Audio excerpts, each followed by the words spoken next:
Good evening, Matinee വെബിനാറിലേക്ക് എല്ലാവർക്കും സ്വാഗതം. ഇന്നത്തെ വളരെ പ്രത്യേകതയുള്ള ഒരു വിഷയമാണ്. ഇന്ത്യ കാണാൻ പോകുന്ന ഏറ്റവും പ്രധാനപ്പെട്ട സ്ട്രാറ്റജിക് റിസർവ്സിനെ കുറിച്ചുള്ള ഒരു സ്റ്റഡിയാണ് ഇന്ന് കണ്ണൻ സാറിലൂടെ നമുക്ക് ലഭിക്കാൻ പോകുന്നത്. സാറിന്റെ 18ാമത്തെ ടോക്കാണ്. സോ നിങ്ങൾ എല്ലാവരെയും ഈ പ്രോഗ്രാമിലേക്ക് ക്ഷണിക്കുന്നു. അതോടൊപ്പം പ്രിയപ്പെട്ട കണ്ണൻ സാറിനെയും. Kannan sir, you are welcome. Thank you, Sabu. As usual, I'm grateful to you for giving me an opportunity to speak on issues of national interest.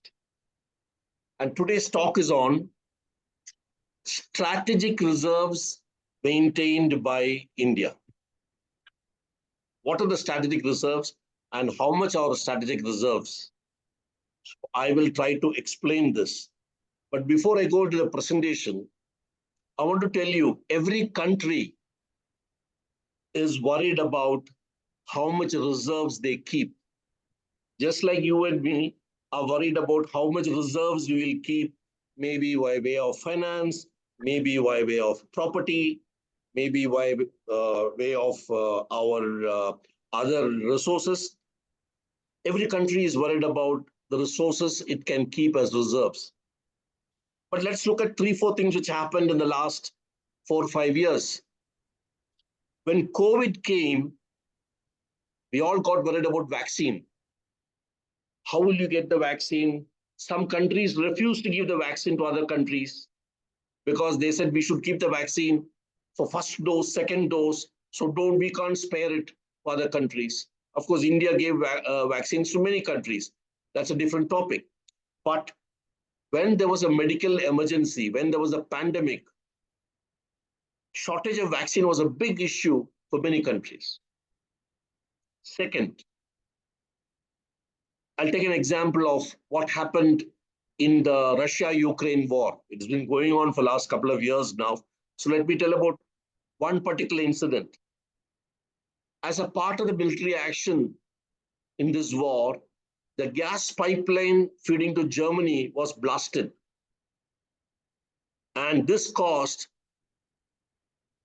abruption to flow of gas to Germany, which is desperately requiring this gas for their energy, for their heating purposes, for their power generation purposes, and many other industries. What happened? They had to buy gas from somewhere else, and the cost of LNG shot up in the international market, causing a lot of problems to many countries, including India, because of this particular event which happened. Whether it was an accident or whether it was as a military action, that's a different issue. But there was a crisis. Russia-Ukraine war, with Ukraine coming under a lot of military action, wheat production dropped. There was so much of shortage of wheat in the international market. India stepped in a little bit and gave a lot of wheat from our resources. But the fact is, geopolitical issues, natural disasters, all this can cause problems, or even a pandemic can cause a lot of problems. And every country needs to have some resources as reserves to meet such situation. With this background, I'm going to focus on India and give what are the reserves which India keep to tackle major issues. So can I upload my presentation, Sabu? Okay. I'll Yes, upload my presentation. Just a minute.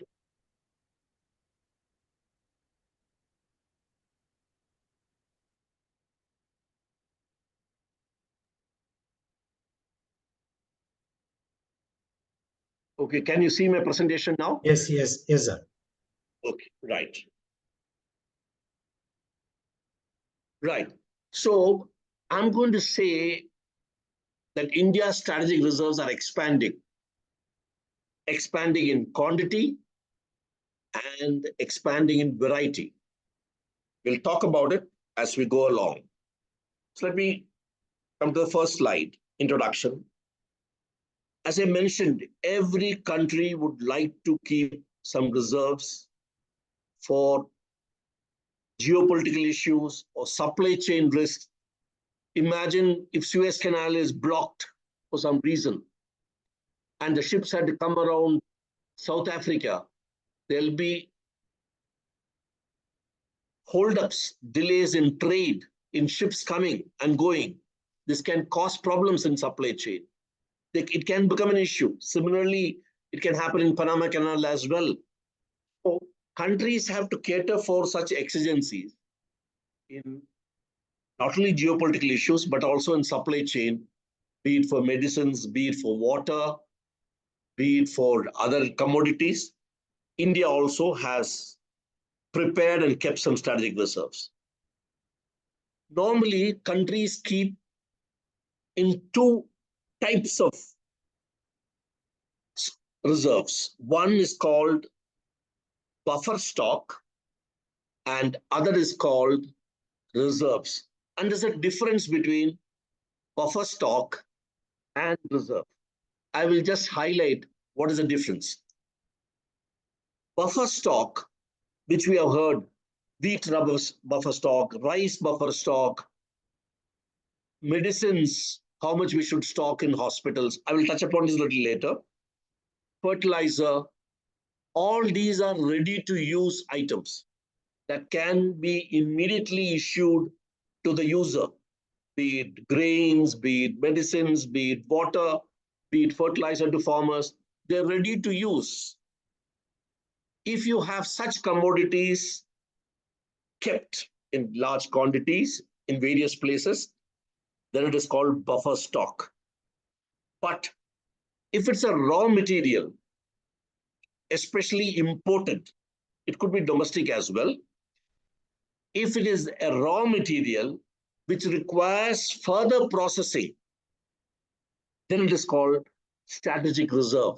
That means you take it from the strategic reserve and thereafter convert it to whatever form you want and then utilize it.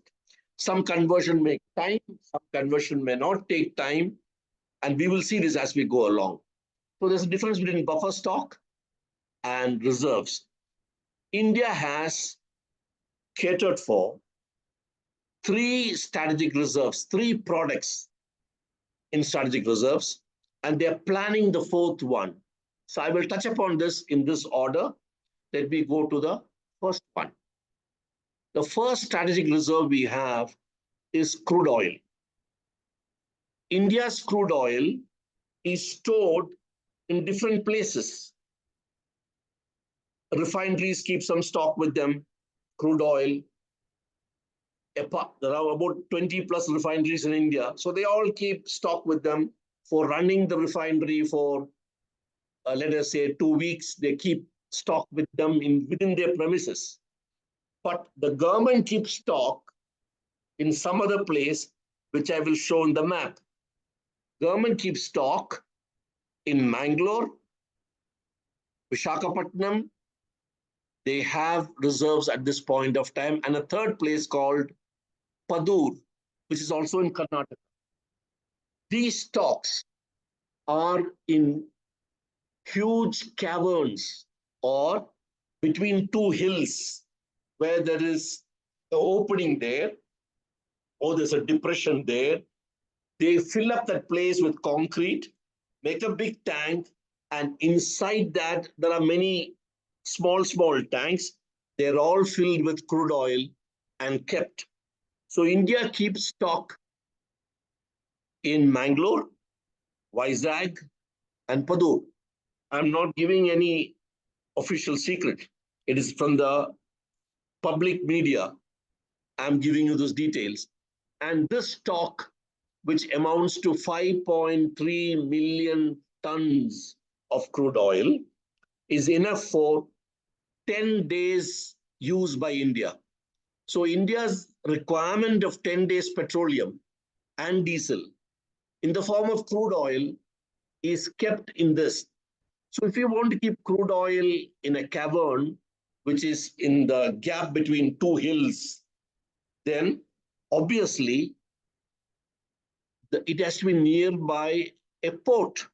Then only from port, from the ship, it can be transferred to the cavern. To the cavern, you can have a pipeline from the port. You can't keep filling it by tankers. It will take a long time. So they have selected the caverns in such a way that they can get filled from ship by a pipeline to the cavern. And when you want to use it, there's another pipeline which takes to a refinery. So you should have both port and refinery as close as possible to the caverns. So the places are Mangalore, Padur, and Vishakhapatnam. Now they are expanding to another location in Padur, is in Karnataka, and the fifth place in Chandikol in Orissa. These two are not yet ready. They are under construction. And when they are completed, they will stock more crude oil than the first three. So we will have 5 strategic reserve locations for crude oil in India, all amounting to about 23 days of fuel requirement for the whole of India. Of course, when the situation comes that, then there could be many other administrative action to reduce the consumption of fuel. But at any point of time, India would stock up about 23 days of fuel in these places. In addition, refineries keep their own stock. So let me go through some more details on this. I've told you the locations had to be near a port and a refinery. The first phase, which is already operational, is 5.33 million tons. The second one, which is not yet ready, under construction, is 6.5 million tons. In addition, if there are any future requirement of caverns, the government is thinking of setting up these caverns near Rajasthan. They're called salt caverns. That means you line up the caverns with salt deposit, which will not deteriorate the quality of crude oil, or it will get mixed with the mud. So these are the future technologies which they are planning as far as storing of crude oil is concerned. And all the sites are managed by a PSU called Strategic Petroleum Reserves Limited, which was set up in 2004. So in 2004, this PSU was set up. 2016, the first 3 caverns came, and the next 2 caverns will come up by, let us say, 2025 or 26. If you look at how much is India stocking, please look at this. Vishakhapatnam, Mangalore, Padur, Phase 1, Chandikol, etc. When you add up all this, India will have 23 days of stock available. In addition, our refineries keep about 64 days of stock. So both put together, we'll have about 87 days of stock available in the country. So what happens to this once you fill up a cavern? Once you fill up a cavern, I told you there are many tanks there. Depending upon when you fill up, they will empty out one, use it, and fill up one. So that all the time you have crude oil there, which is recently filled. Some protocol is followed to make sure that it is not once filled and forgotten about and seen after many years.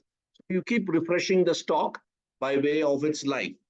If you compare India's stock, now please remember this slide on the left, my left, your right, is in barrels. Don't confuse with million tons. So there's a difference between barrels and million tons. So India keeps only 38 million barrels as stock in these places. But look at USA, look at Japan, Korea, China, they all stock much more than us.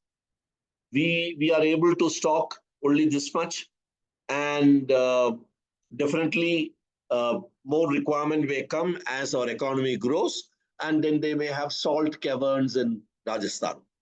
So there's an international rule. It's not a rule, it's a policy, a guideline. Please keep 90 days reserve in your country. as per International Energy Agency. They have advised all countries, keep 90 days of crude oil in your country to meet any exigencies which can happen. Like it happened in Gulf War. There was a huge problem at that time. Or if Suez Canal gets closed, we may not get affected. We'll get from Middle East this side. But many other countries which are taking through Suez Canal, they will have a problem. So all countries are advised to keep 90 days. When we set up Chandikol and Padur phase 2, we will have 87.5 days of fuel, which is very close to 90. So this is the strategic reserve we keep for crude oil. Now let's go to next strategic reserve, second one, foreign exchange. I'm sure many of you are familiar with how foreign exchange reserves are kept. Notwithstanding that, I will just briefly highlight it. Our strategic reserve for foreign exchange at this point of time is 648 billion as of 2-3 days back. It was 646 in March. It has become 648 now. And India's foreign exchange reserve, how do they keep it? Where do they keep it? The foreign exchange reserve is kept essentially to cater for any urgencies to liquidate our liabilities of our institutions, as well as to give confidence in the nation's economy. When you have a good foreign exchange reserve, it is the health of your economy, and you have enough money available as reserve to draw from it in case of any emergency, in case of any urgent procurement, in case of any expenditure which we are not anticipated earlier, etc. Conventionally, foreign exchange means only foreign currencies. That means let us say you got 650 billion, so you will keep some in dollars, some in pounds, some in euro, some in yen, in different places. And if you add up all together, it will come to your total foreign exchange. But this convention has changed in the last few years. Now, foreign exchange is not only different currencies, but also gold. Gold is also added to it. So when I say 648 billion is the forex, it includes gold. Also, it includes what you can draw from IMF, which is called special drawing rights for the country. Depending upon your economy, your economical strength, IMF tells you, you can draw so much from us. Don't worry, we will give you so much. When you are fragile 5 economy 10 years back, this SDR comes down. They know your economy is not good, so they won't give you too much of loan. So this IMF loan, which is called special drawing rights, is also higher because our reserves are high. And also, we position some reserve on India's name in IMF. That is the way we contribute to IMF as a member. We keep some money there. All this put together is forex, which is 648 billion now. The 648 billion dollars which we have today, all of them are not in dollars. Some are in pounds, some are euros, yen, etc. But equivalent is 648 billion, gold, etc. We are 4th in the world now.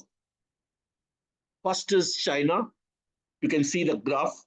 Japan, Switzerland, India, Russia, Taiwan. This is a sequence in which it goes. So we have really come up the ladder as far as foreign exchange reserves are concerned. Now, this foreign exchange reserve, which I talked about, is 640 now. India ranks 4th. And it is broken down in foreign currency is 568, 51 is gold, special drawing rights is 18, and as I told you, IMF portion is 4. If you add up all this, you'll get about 640. So, the Reserve Bank of India maintains a mix of foreign currency, gold, etc., and to make sure that we are having this forex in different currencies, as well as I told you, gold, also against what IMF loan is there. So this is the second reserve which is maintained. And economists look at these reserves with great interest because that gives the how much foreign money is flowing into India and how good is the economy in the eyes of people who want to invest in India. So it's a very important figure. Now I come to the third one, which is the strategic reserve of gold. India is ninth in the quantity of gold we have. You can see the map. America is first, and it goes on Germany, Italy, China, etc. And India is ninth, and I'll give you the detail, how much it is. India's quantity of gold is about 822 tons, and some are kept in India in a city called, you ask this question, I'll tell you where it is kept, the gold is kept in India. And the balance some is kept in London. And there's a story to it, which I will tell you why it is kept in London. USA has got the highest at 8,000 plus tons of gold. Germany is far below 4,000, and you can see the map for further details.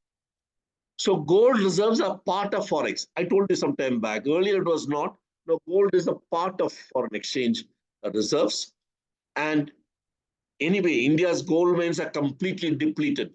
So there is no gold below the ground in India. Well, some few quantities are there, some in Kolar, some in Gujarat somewhere, but that's all around about 70 tons.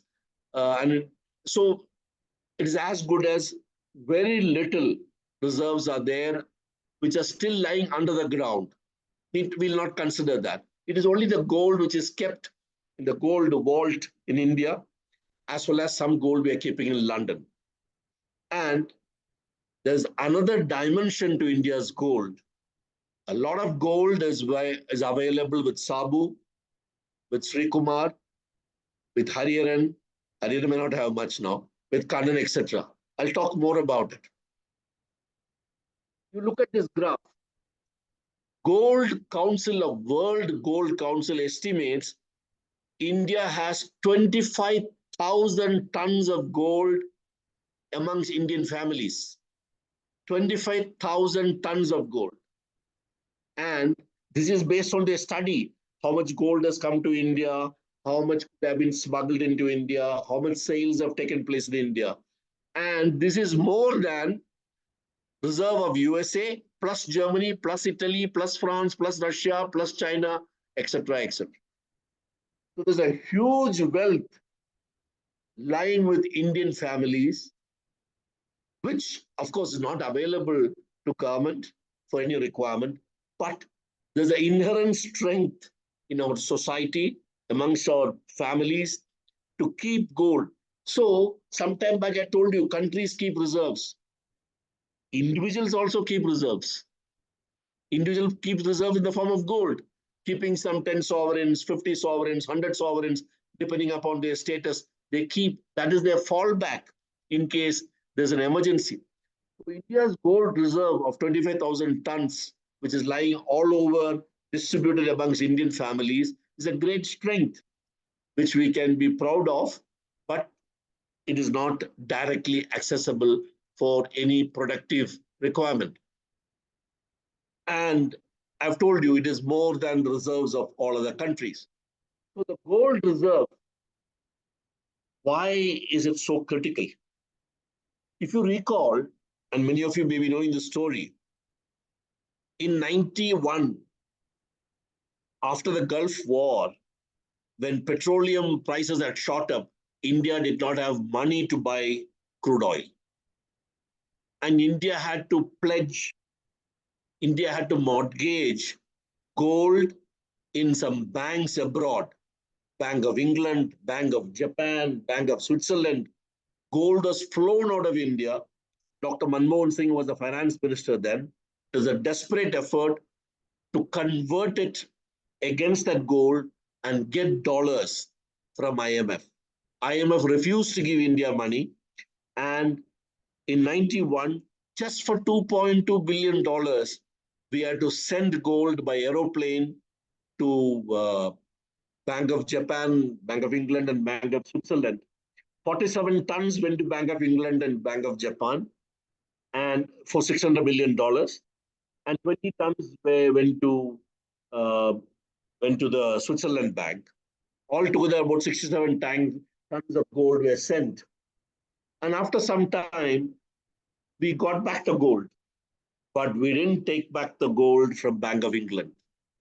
We left it there. We left it there saying we'll bring it later. So sometime back, I told you, our gold is lying in India as well as Bank of England.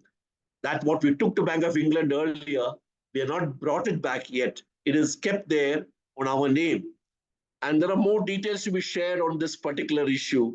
I don't have the full details on it. I'll request Hari to amplify this in the Q&A session. What happened in 91? He was a very practicing senior bank officer at that time, and he will have more details on what happened in 91. Why did India have to do this desperate one? So that finishes the third reserve, which we are talking about. First was crude oil. In 3 cupboards, going to be expanded to 5. Second was Forex, which is around $640 billion, kept in the form of money, gold, etc. Third is gold, kept in India and some in Bank of England in London. Now, I'm coming to the fourth one, which is being planned by India. India is planning a strategic reserve of LNG.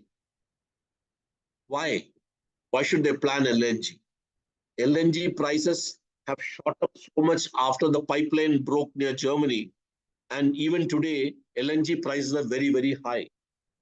If you look at India's LNG network, you can see this. These are pipelines running from East Coast to West Coast. And you can see some red dots and blue dots and yellow dots. India has got about 9 LNG terminals which are on the coast.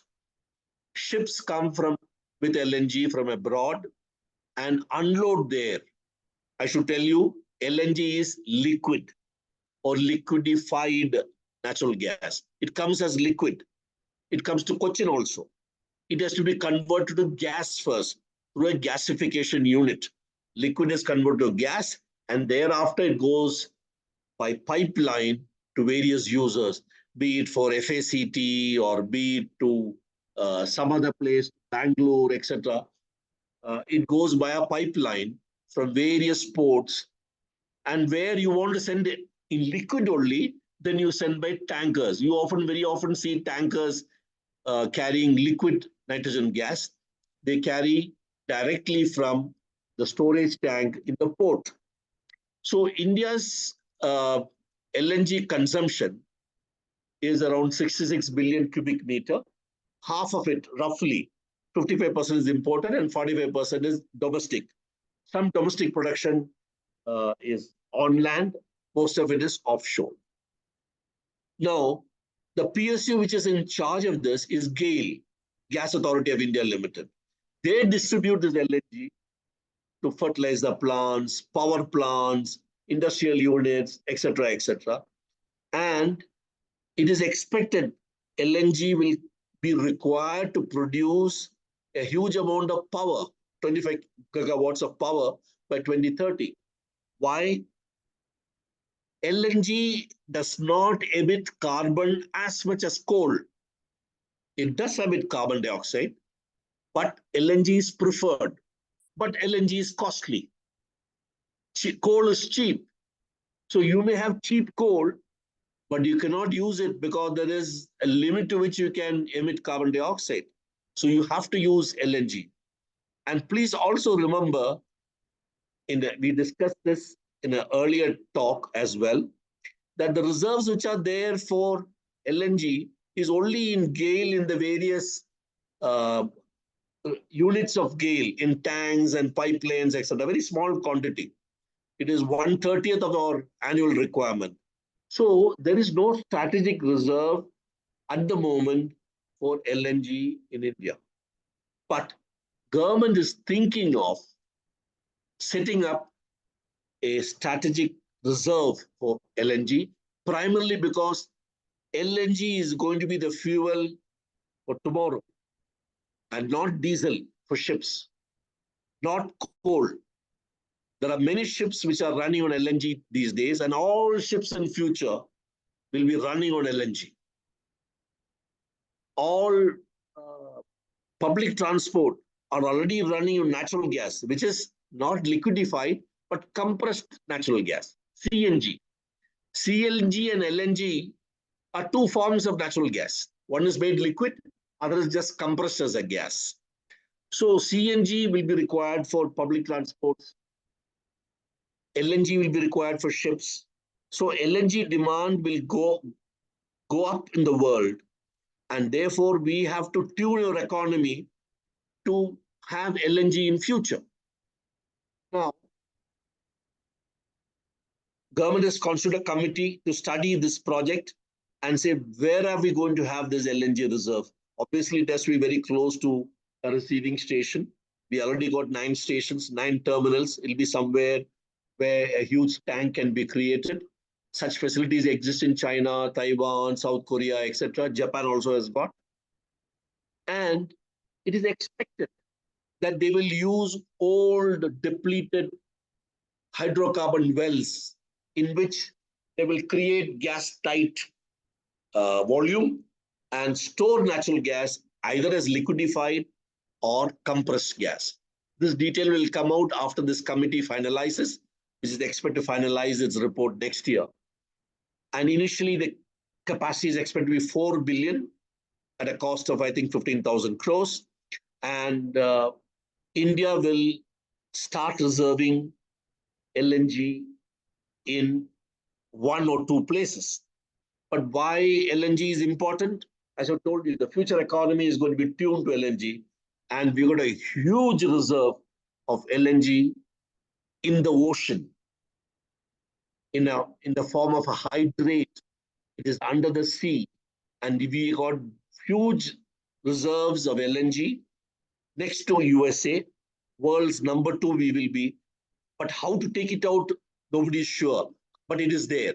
So one day, scientists will find out a method of taking it out.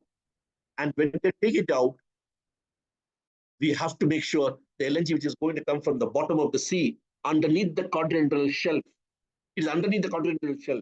From there, you have to bring it out. It has to get stored on land because huge quantities will come from there. So I think it's a right decision, right direction which government is going. Start creating a strategic reserve for LNG. So that is the 4th one, which is yet to be finalized. So I have finished with the 3 reserves as well as the 4th one, which is under planning. But I think there should be one more reserve, and I'm going to talk about it. Minerals. Government has identified 30 minerals as strategic in December 23, about 5 months back. They said these are the 30 minerals which are very important to the country. It includes those minerals required for semiconductors. You know, semiconductor industry has started. Those required for nuclear power, those required for renewable energy, etc., etc. So at the moment, minerals have been listed out to be critical, but we don't have a strategic reserve. And this includes atomic minerals also. Many of you are aware of the fact that India's 23 nuclear power plants don't have enough uranium. We are dependent on uranium to come from abroad. And we are starving our nuclear power plants because uranium is not available in the country and depends only on imports. And our technological pursuit to run power plants using thorium has not yet succeeded. Much in anticipation, Kerala government has declared they'll have a thorium nuclear power plant in Kerala. But the technology itself is not fully proven. The trials are still going on in Kalpakkam. It's called Bhavini. That Bhavini power plant is still not proved. So maybe it will get proved next year or a year later. And when that gets proved, then we can have some comfort that we have thorium and we can run power plants of thorium. We are not so much worried about uranium. But all the 23 power plants we have today in India run on uranium and cannot be changed over to thorium. They have to run on uranium only. So it may be a good idea for creating some reserves. Why I'm saying this is, USA with 11 other countries has recently formed a strategic alliance. It's called US plus 11, saying within our group of 11, India is not in that 11, we will exchange minerals. We will not sell minerals to a person who is not a part of this alliance, or we will not allow export to a country who is having a different international position. So in the year to come, by next year or a year later, you will find a lot of domestic laws and policies coming on a curtailing export of minerals, which may affect us. On top of it, uranium is controlled by nuclear supply group. It's not so easily available. You have to give a lot of conditions that you will not enrich it. So there is a need for us to stock some minerals which are required for semiconductors, for nuclear power, for renewable energy, batteries for EV. You're aware, lithium, cobalt, all these are required, and we have to import. So it may be a good idea for India to form a policy where reserves will be created. At the moment, they have already created the policy. Only public sector units will do rare earth and atomic minerals and offshore minerals, while private sector will do the remaining. They can do manganese and coal and ferrous and nickel, copper, etc. But public sector only will do the most strategic minerals. And in my understanding, a time will come in the next 2-3 years that India will create a strategic reserve for a few minerals which are required for our ongoing requirement of semiconductor factories, nuclear power plants, and to sustain the battery production for electric vehicles, etc. So today it's only buffer stock. PARC or some atomic energy department keeps a buffer stock as uranium, but they have to shift from buffer stock to reserve in a few years' time. So that is what I think should happen. So I come to the conclusions of my study. Countries create strategic reserves and buffer stock. India has got 3 reserves. I already told you: crude oil, gold, and forex. LNG is under planning, which is the 4th one. I think minerals should also get into this bracket very soon. And for other essential items, food grains, there's a lot of buffer stock maintained. Food Corporation of India keeps. Medicines, the central government has issued a list by which each state is supposed to give so many medicines. Buy and keep. So it is buffer stock that is supposed to do it.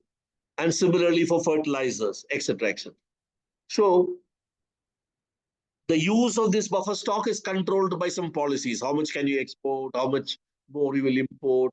What's the distribution policy, etc. So as far as buffer stock is concerned, it is controlled by administrative action by the government.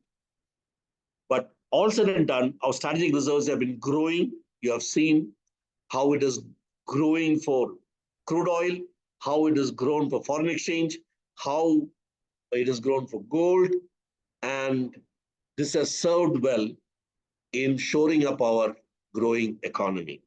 With this, I come to the conclusion that India's strategic reserves are expanding to the betterment of our economy, which is poised to become number 3 in the world. We're already number 5. In another 4-5 years' time, we will become number 3. Ladies and gentlemen, thank you very much.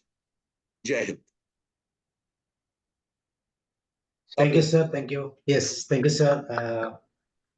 നമ്മുടെ strategic റിസർവിനെ കുറിച്ചാണ് sir സംസാരിച്ചത്. പ്രധാനപ്പെട്ട ചില ഏരിയകൾ sir discuss ചെയ്തു. അതിൽ crude ഓയിലിന്റെ നമ്മളുടെ reserve എന്തുണ്ട്, അതുപോലെ ബഫർ സ്റ്റോക്കും റിസർവും നമ്മുടെ ഡിഫറൻസ് എന്താണെന്ന് സാർ വളരെ കൃത്യമായിട്ട് എക്സ്പ്ലെയിൻ ചെയ്തു.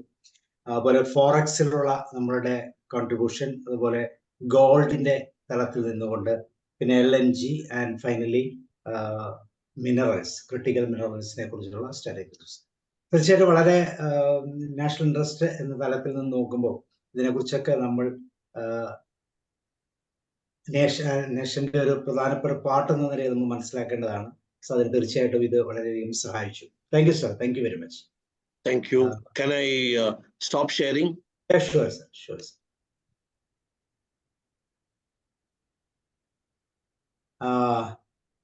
Sigmar sir. Yeah, good evening. Yeah. I came Good little evening. See, late. I saw you. Thank you very much for coming. But I came little late. Joined after the first one, first result. First result is crude oil. I will send you the recording. Okay. But anyway, it's your topic today is a little bit change your normal topic in science and technology. Oh, Yeah. Am I audible? Yeah, Yes. I can hear you. Yeah. My connection. Hello. Yeah, I'm okay. I can hear you. Okay. So this is today your topic is entirely a different topic. That's a very valuable one. So I was just thinking one more reserve should have. Okay. Are you hearing? Yeah, I'm hearing. One more reserve. Okay. So one more reserve that was interesting me about human resources.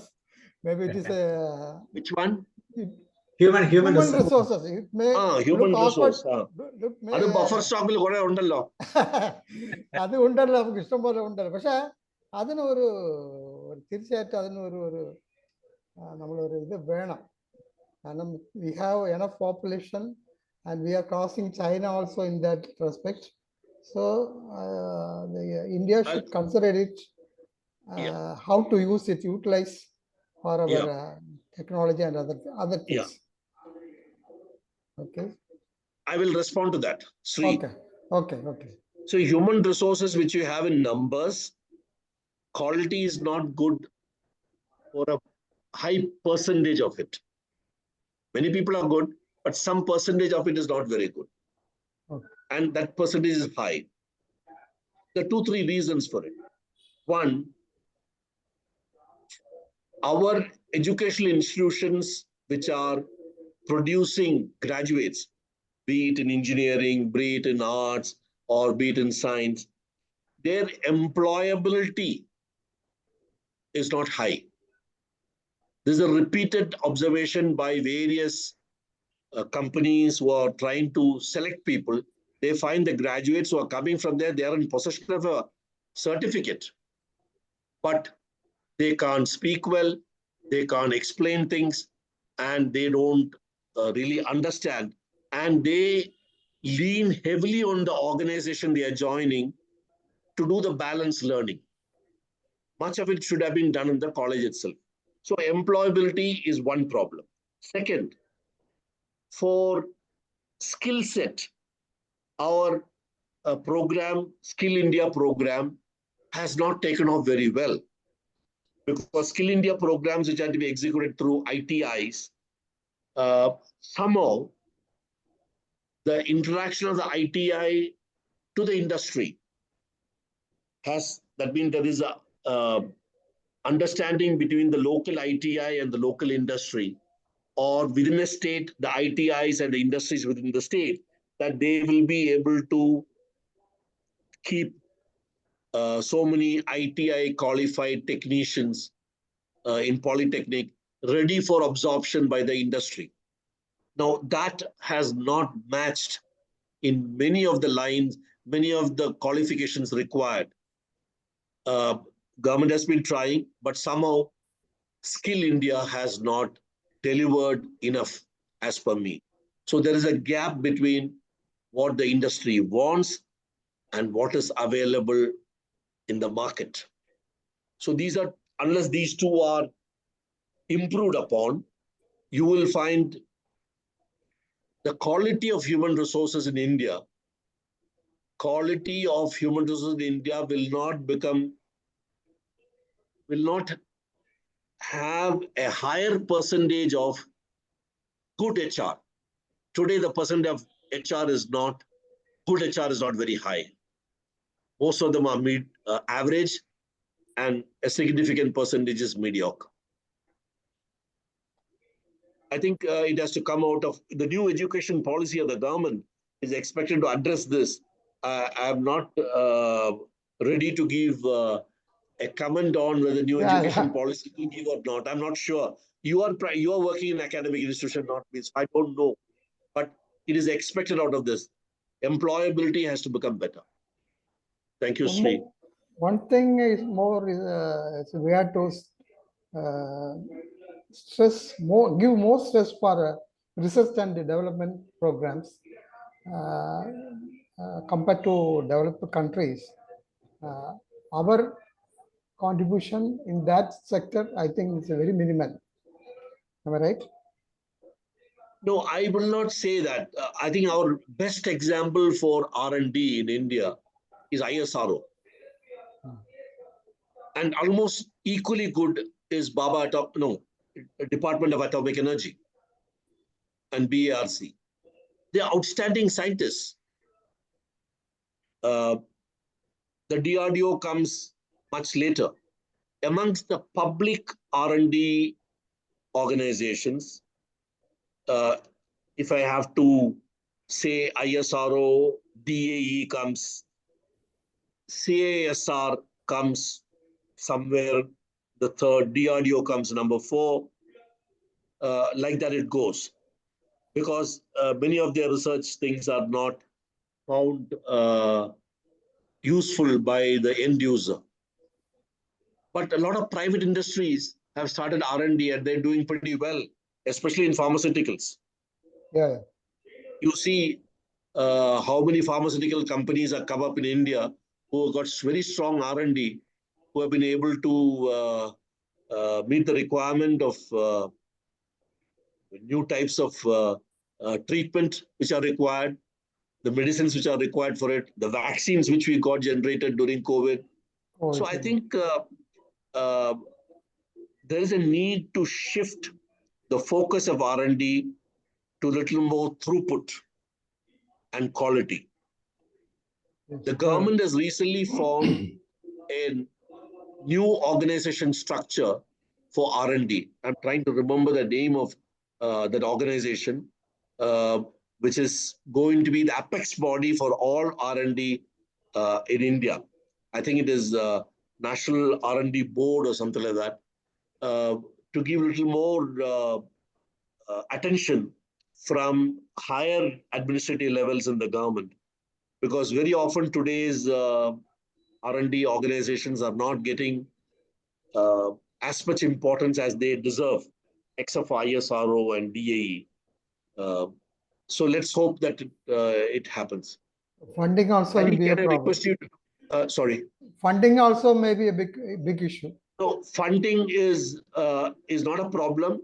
Funds given are wasted on unnecessary projects, if I can take one line. Yes. Which are not making any sense. They spend on it because they have to show expenditure.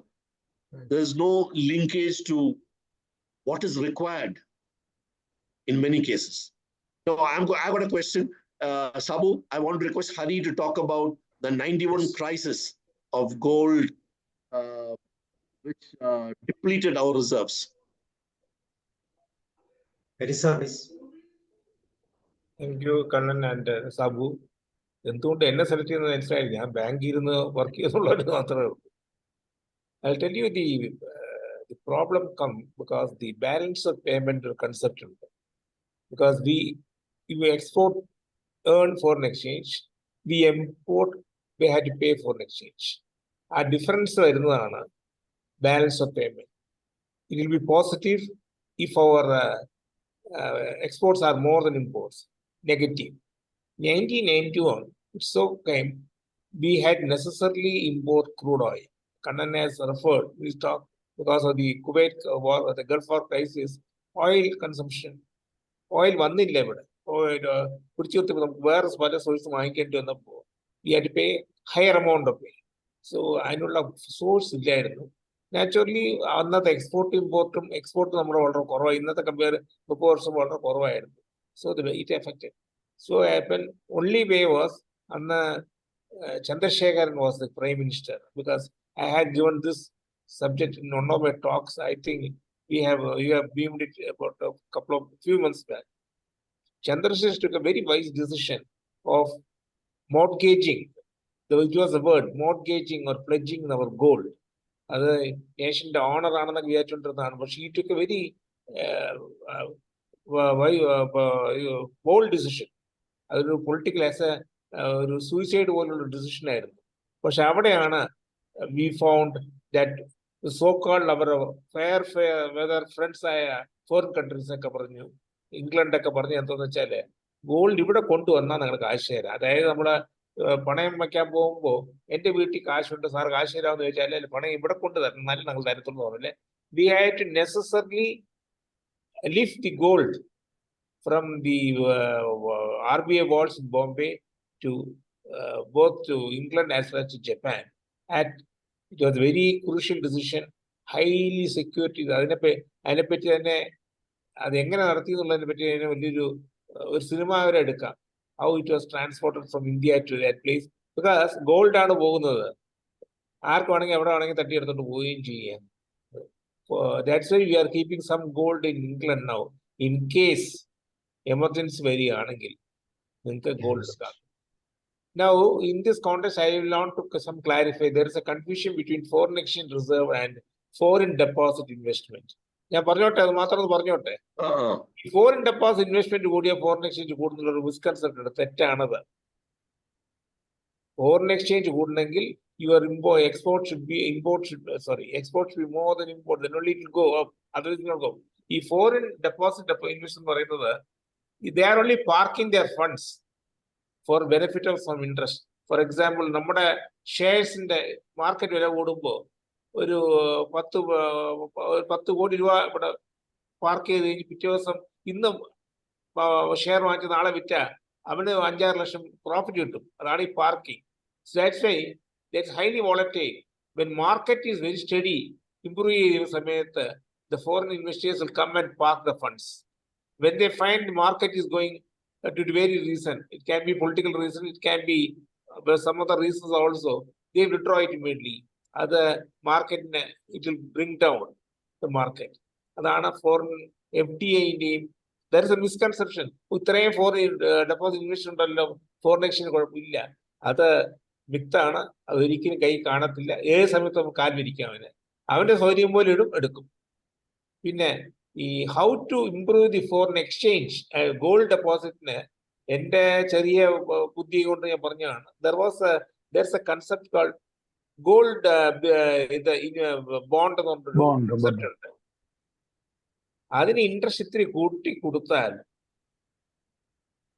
ഗവൺമെന്റിന് can get lot of gold their custody. Of course they have to pay interest, but our reserve will vary over other. That has to be deposited with the commercial banks, which will go to Reserve Bank of India.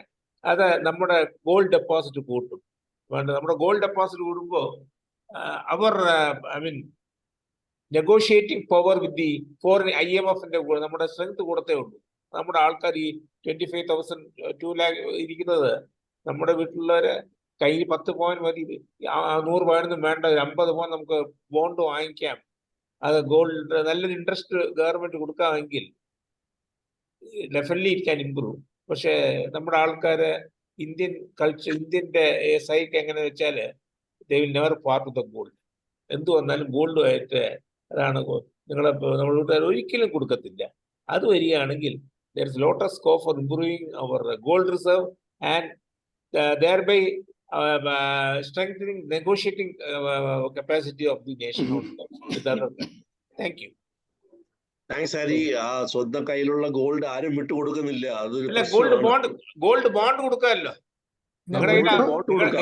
നിങ്ങൾക്ക് ആവശ്യമുള്ള ഒരു മാലയും ബാക്കിയുള്ള കൊടുത്തു കഴിഞ്ഞാൽ പലിശ കിട്ടുമല്ലോ. എന്റെ ഒരിക്കൽ എല്ലാം മൊറാർജി അതേപോലെ ദേശായി ആലോചിക്കണ്ടേ? കൊണ്ടുവന്നല്ലേ, മൊറാർജി ദേശായി ഒരിക്കൽ കൊണ്ടുവന്നു. കയ്യിലിരിക്കേണ്ട ഗോൾഡ് ഇപ്പൊ കൊടുക്കണ്ട എന്ന് പറയും. അതാണ് കുഴപ്പം. വില കൂടി വരുന്ന സമയമല്ലേ അല്ലേ? വില കൂടി. അല്ല, വില കൂടുമ്പോ അല്ല, നിങ്ങൾ റിഡീം ചെയ്യുമ്പോ കിട്ടുമല്ലോ, ഗോൾഡ് കിട്ടുമല്ലോ, വേറെ കൂടുതലൊന്നും കൊടുക്കേണ്ട ആവശ്യം. Unfortunately once they give gold to the government, കിട്ടത്തില്ല എന്നുള്ള ഫീലിംഗ് ഉള്ളതുകൊണ്ടാണ് കൊടുക്കാത്തത്. അത്രയേ ഉള്ളൂ. More precious എന്നാണ് തോന്നുന്നത്. I just want to add on to what Hari said. When foreign investors are allowing or channelizing foreign exchange to India, they see it as an investment which gives better returns. As long as the country can satisfy that their returns will continue at the same rate, that money remains with us, remains with the country. If the country's leadership is not able to ensure this, then they will find that returns are not there, they'll pull back their money, as Hari said. But if you're able to do that, then you can use that money for many of your infrastructure projects. And one of the many reasons why many infrastructure projects have galloped in India, and you do it quickly. Don't take too much time to do the infrastructure project. Do the project very fast, utilize the money, bring in the new facility for the citizens, while the party which is depositing money from abroad, he gets his interest. So it's a good business approach to utilize that money for your infrastructure. അതിന് എല്ലാ all people irrespective of the political background, കൺട്രിയെ പറ്റി negative കാര്യങ്ങൾ അധികം പറയാൻ, അധികം കൂടുതൽ പറയുമ്പോൾ instability ഉണ്ടെന്ന് വിചാരിച്ച ആൾക്കാർ ഇൻവെസ്റ്റ് ചെയ്യാൻ വരത്തില്ല. അതാണ് problem. If you have to project the image of the country strong. It's not only the government's job, it is a job of everybody. Yes. ചുമ്മാ അഡ്വൈസ് കാര്യങ്ങളൊക്കെ പറഞ്ഞ അതിനെ other day there was an article by Mr. Ramkumar, a so-called economist. He was decrying everything, what all happened for last 10 years. Yes, we had not made development as we should have done or we aspired, but we had to accept there was some development. അത് accept ചെയ്യണം. അത് പറയാതെ negative മാത്രം പറയുക കഴിഞ്ഞാൽ ഇപ്പൊ സാഹിബ് അവിടെ governor Sahib വിചാരിക്കും അവിടെ എല്ലാം പ്രോബ്ലമാണ് പോകുന്നത്, നമ്മളെന്തിനാ അവിടെ കൊണ്ടിടാൻ പോകുന്നതേ പറയത്തുള്ളൂ. അതാണ് കാര്യം. Each person should think about the country first, then only their own selfish interest or their political interest. But unfortunately, I repeat the word unfortunately, that is very much lacking in India. അത് ചിലർ സംസാരിക്കും, ചിലർ article എഴുതും foreign പ്രസ്സിൽ, പൈസ കൊടുത്ത് ഇതൊക്കെ ചെയ്യും. അതാ പറഞ്ഞത്.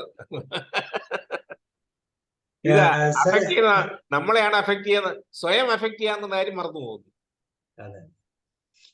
കണ്ണൻ സാർ, ഒരു സംശയം ചോദിക്കട്ടെ. ഈ ഫോറക്സ് എക്സ്ചേഞ്ച് റിസർവിന്റെ കേസ് പറഞ്ഞപ്പോൾ അവിടെ US എന്ന് പറയുന്ന ഒരു പാർട്ട് വന്നില്ലല്ലോ, എന്തായിരിക്കും അതിന്റെ കാര്യം? The entire forex is based on US currency, so he doesn't figure out. He doesn't have to keep foreign exchange. If you see, US is one country which doesn't figure in the international data on foreign exchange reserve. Good observation. Basis on them, അല്ലേ? US-നെ base ചെയ്താണ് പറയുന്നത്. അതെ. അത് ദിവസം നിൽക്കില്ല. China is already അവന്റെ യുവാനോ ഉണ്ട്, അതും China is trying to bring a parallel to dollar. Yes. By making his currency as powerful and as an alternative to dollar. So is India trying. India has already started rupee payment with many countries. I think at about 7-8 countries already started. The rupee payment has already started. They are prepared to accept rupee. Okay, then Mohandas. Sir, I'm ready.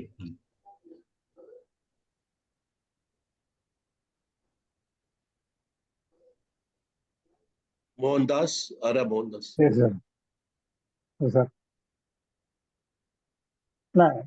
വളരെ കീനായിട്ട് absorb ചെയ്തു. വളരെ detail ആയിട്ട് തന്നെ നമ്മുടെ Indian എക്കോണമിയും നമ്മുടെ position the വേൾഡും എനിക്ക് മനസ്സിലാക്കാൻ സാധിച്ചു. അതിനുവേണ്ടി ഞാൻ അറ്റൻഡ് ചെയ്തത്. കാരണം എല്ലാവർക്കും പറഞ്ഞു കൊടുക്കണമെങ്കിൽ നമുക്ക് എവറി ഫീൽഡ് എന്താ പറയുക വേറെ എമർജിങ് ആസ് എ ഡെവലപ്ഡ് കൺട്രീസിന്റെ കൂടെ വരുന്നുണ്ട്.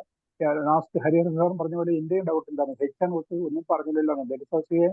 എന്താണ് ഹിഡൻ റിസർവ് ആണ് സാറ്. അതിനും കണ്ണൻ സാർ പറഞ്ഞു നമ്മുടെ ആ ക്വാളിറ്റി ഇവിടെ ഇമ്പ്രൂവ് ചെയ്യാനാണ്. ക്വാളിറ്റി ഇമ്പ്രൂവ് ആണെങ്കിൽ നമ്മുടെ എഡ്യൂക്കേഷൻ സിസ്റ്റവും നമ്മുടെ എംപ്ലോയ്മെന്റും കൂടി മാറിയാൽ മാത്രമേ അതും കൂടി ഇമ്പ്രൂവ് ചെയ്യാൻ പറ്റത്തുള്ളൂ. അതിലേക്കുള്ള ഒരു ബേസ് ഇപ്പൊ സ്റ്റാർട്ട് ചെയ്തിട്ടുണ്ട് എന്നുള്ളതാണ്. പക്ഷേ anyway our country is moving are doing the right path. പക്ഷേ അതുപോലെ തന്നെ ഹരി സാർ പറഞ്ഞതുപോലെ ഫസ്റ്റ് ദ കൺട്രീസ് തിങ്കിങ് നമ്മൾ വരണത്. We are one and country is one, and our face should be the same and the one in the world. നമ്മൾ തന്നെ അങ്ങോട്ടും ഇങ്ങോട്ടും അതേപോലെ പണ്ട് പറഞ്ഞ് ചെളിയേറി എറിയുകയൊക്കെ അഡ്ജസ്റ്റ് കാണിച്ച് ചെയ്തിട്ടുണ്ടെങ്കിൽ there are so many interest western interest ഒക്കെ ഉണ്ട്. So many corners. അതൊന്നും പോകുന്നില്ല. That is our politics. Keeping away the politics, India the old our prestigious ആ ഒരു പൊസിഷനിലേക്ക് എത്താൻ നമുക്ക് സാധിക്കുന്നതാണ്. എൻ്റെ ഒരു എക്കണോമിക് ചെയ്തെത്താന്നുണ്ടെങ്കിൽ അതർവൈസ് ഓൾസോ ദ ടോപ്പിൽ നമുക്ക് തന്നെ എത്താൻ സാധിക്കുന്നില്ല. So that golden era will come in our next generation, not now. Thank you. Mohandas Trivandrum സ്വദേശിയാണ്. സ്റ്റേറ്റ് ബാങ്ക് ഓഫ് ഇന്ത്യയിൽ നിന്ന് റിട്ടയർ ചെയ്തു. കവിതയൊക്കെ എഴുതും. ഇപ്പൊ നമ്മള് എല്ലാ ഫ്രൈഡേയും തിരുക്കുറൾ എന്ന് പറഞ്ഞ് തിരുവള്ളുവരുടെ ആ ചരിത്രം സാറ് എക്സ്പ്ലെയിൻ ചെയ്യുന്നുണ്ട് എല്ലാ ഫ്രൈഡേയും. കരമന സ്വദേശിയാണ്. Karamana, okay. Any other questions? Vedugopal sir. So your speech, you have shared valuable information about various aspects like strategic resources in various aspects like crude oil, foreign exchange, CNG, LNG, then it is then credit. Last one. Minerals, critical minerals. You told that India is in the 4th position now. We are glad to hear the news that India is trying to come in the 3rd position.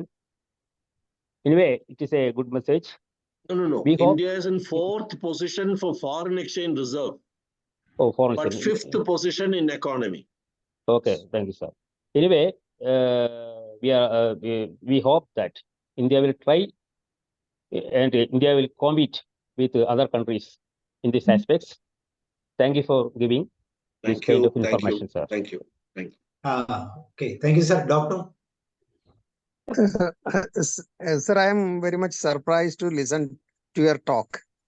I felt that I am sitting in a high power committee meeting, getting surprising information on our critical reservoirs and all that. I am very much surprised to find how we are planning all these future resources and all that, because all these information are not shared to the common people by our media. But there is a sharp thought in my mind, sir, that are you sharing with us the economic secrets of our country? No, let me, doctor, let me tell you, all the information given to you today is from public domain. Okay. I have not, first of all, I don't have access to any secret information pertaining to economy. I may have some access to some secret information about my earlier profession, but that is not relevant here now. That is number one. I knew many people do not have this knowledge about strategic reserve. Yes. Yes. എന്താണ് strategic reserve? ഏതൊക്കെ ഐറ്റത്തിലുള്ള strategic reserve ഉണ്ട്, ഏതിലില്ല? I also thought initially there should be a strategic reserve for food grain. Then I understood food grains are buffer stock and not strategic reserve. There's a difference. So now that you ask this question, let me add one more thing. Are you aware in Norwegia, there is a place, sample of every seed is stored under a mountain. Tomorrow, if there is a problem of agriculture production in the world, the seed is kept under very cold conditions like you keep in the fridge underneath the mountain in that place. That India has also contributed. I think India has contributed one seed, that is of tur dal. India's tur dal is there, rice, different varieties are there, wheat is there, maize is there, so many things are there. About more than 300, 400 types of seeds are maintained in that place. That is a strategic reserve.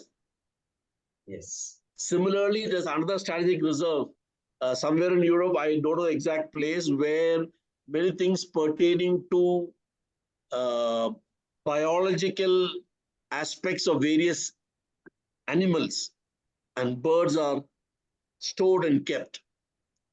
Now, international bodies feel that they should keep it for future. If there's a problem, we should be able to get these beings back onto the earth. But I just want to tell you, many of us don't have a priori knowledge on strategic reserves. That's why I selected this topic. I said, when you leave this today's Zoom meeting, you will say, oh, there's a strategic reserve for crude oil. It is in 5 places. There's something for foreign exchange. There's something for gold. I have not told you where is India's gold kept. Can anybody guess where is India's gold kept? India's gold is kept at the center of India, our Hindera. Bombay. No, Bombay is not in center of India. Madhya Pradesh. Sorry? Madhya Pradesh. Madhya Pradesh. Madhya Pradesh അടുത്താണ് അത് തന്നെയാണ് അതിന്റെ അടുത്താണ് Kolar. അല്ലല്ല അത് ബാംഗ്ലൂർ അല്ല UP. There is a city called Nagpur. Okay. അവിടെയാണ് ഇന്ത്യയുടെ gold vault. This is in the internet. So I'm not ആൾക്കാർ saying പറയും RSS ഇരിക്കുന്നോണ്ടാണ് വെച്ചെന്ന് പറയും. അങ്ങനെയാവാം. ഇല്ല, ഇത് പണ്ട് തൊട്ടേ ഈ വാൾട്ട്, ഇന്ത്യയുടെ വാൾട്ട് നാഗ്പൂർ. കുറച്ചൊക്കെ ചിലപ്പോൾ റിസർവ് ബാങ്ക് ഓഫ് ഇന്ത്യയിൽ കാണും ബോംബെയിൽ. അവരുടെ ഷെൽഫിൽ 3-4 ഐറ്റം സാമ്പിൾ കാണും. How a bullion looks. Anybody else? Raju sir. Okay, thank you, Vice Admiral, for sharing this, sharing about information about strategic reserves of India, and we're happy that it is expanding day by day. And I have a doubt. You are telling that economy is fifth place, fifth in the world. Indian economy is the fifth in the world. But why majority of the people are poor? That's a good question. It is a poor country. Why the majority of the people are poor? We are economically the fifth place in the world, and that means most of these reserves are in the private sector. We can say in the corporates. These reserves are in the corporate level, not for the public. Then it is not available for the public. What is the use? No, but Mr. Philip, you are mixing up many concepts of economy. You are talking about inequality in income distribution. You are talking about GDP, nominal GDP. You are also talking about per capita GDP. India has got a population of 140 crores. So we may be fifth in GDP nominal value, total value. But it has to be divided by 140 crores. So per capita will be some $2,000 or $2,500. It's a problem. We've got too much of population. And every step should be taken to make sure this population does not explode further. I hope you understood what I said. Mahatma Gandhi has said there is enough for the need of everybody, but not for the greed. This greed is taking all the No, It is I don't already- share that view of yours, but we can launch separately on a discussion on this because it's a very serious topic. Essentially, you're talking about income inequality, distribution income inequality. A lot of studies have been done. I will check with Sabu whether I can engage on a further talk on this income inequality, how it is in India and how it is in other countries. That will Yes. give us a good idea about whether our economy is lopsided or not. Even economists find it very difficult to answer this question to the satisfaction of everybody in the audience. Yes. Why is the income distribution so different?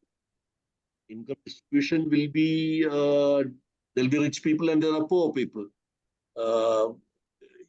You are richer than your servant.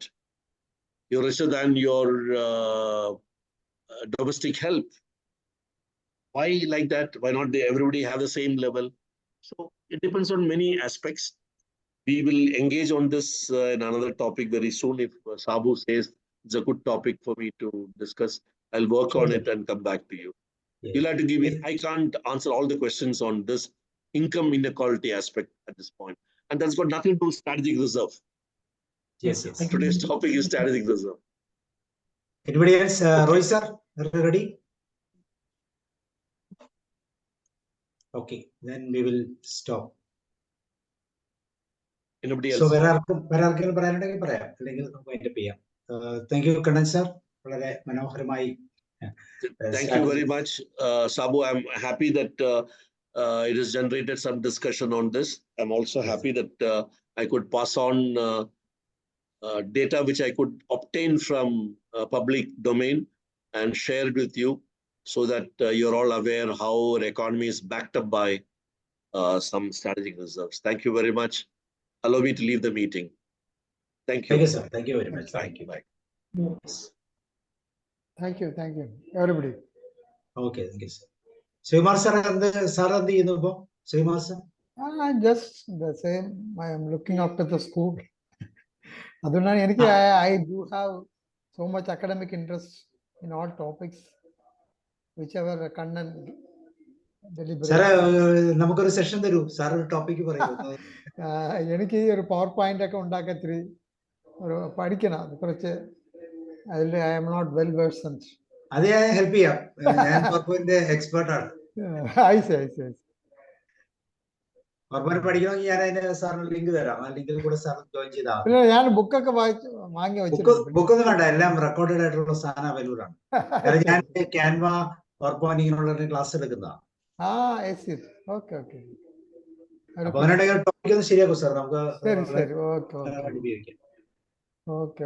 Anyway, you are doing a very good service to all of us. നമ്മളെ കൊണ്ട് ചെയ്യാൻ പറ്റുന്നതല്ലേ നമുക്ക് ചെയ്യാൻ. അതെ. Okay, അപ്പൊ thank you sir. Good night. Okay, Mohandas sir, okay, Hamsa sir, thank you, Roy sir, നാഷ്, എല്ലാവർക്കും സീറ്റ് ഗുഡ് നൈറ്റ്. നാളെ നമുക്ക് കഥയിലും കൊണ്ടൊരു കാര്യമാണ് കേട്ടോ, കഥയുടെ ദിവസമാണ്, മ്യൂസിക് സ്റ്റോറി തെറാപ്പി. അപ്പൊ ശ്രീകുമാർ സാർ ഒന്ന് പറയണേ, ഞാൻ ഡീറ്റെയിൽസ് ഇട്ട് ഏതെങ്കിലും ടോപ്പിക് ഒന്ന് എടുക്കാൻ പാകത്തിനെ. ടെക്നോളജി നാളെ ആരാ സാറേ? നാളെ ആരാണ്? നാളെ ഒരു ഡോക്ടർ ശിവദാസ് എന്ന് പറഞ്ഞൊരു സാറാ, ഒരു ഡോക്ടറാ, സൈക്കോളജിസ്റ്റാ. നല്ല രസകരമായ കഥ പറയുന്ന, പഴയ ഇതിലും നോക്കി കാണാം, ഞാൻ ഇവിടെ ഇട്ട് തരാം. നല്ല പുള്ളി സ്വന്തമായിട്ട് കഥകൾ എഴുതിയിട്ടുണ്ട്.